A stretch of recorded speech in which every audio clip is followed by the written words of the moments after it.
كم عدد سور القرآن الكريم؟ 114. 114. خلاص ماشي، سيبكم من السؤال ده، هقول سؤال غيره. لا سيبيه يعني اللي قلته. ماشي. لا مش فصلت، سيبيه. ما هي أول سورة قرآنية نزلت على رسول الله صلى الله عليه وسلم؟ سورة القلم. هي؟ القلم؟ اه. لا.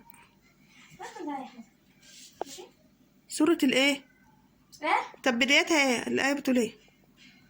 الله لا إله إلا هو الحي القيوم. لا سورة القلم أنت قصدك إيه يعني؟ اللي هي بتقول إيه؟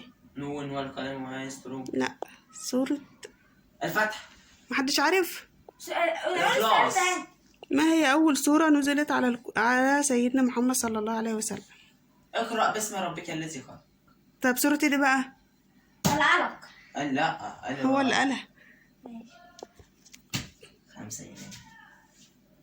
ما هي السورة القرآنية التي تعد أم الكتاب؟ سورة الرحمن. أم الكتاب. سورة البقرة. لا. أم الكتاب الفتح. صح. ما هي السورة القرآنية التي تخلو من البسملة في بدايتها؟ تخلو مش فيها بسملة خالص في الأول.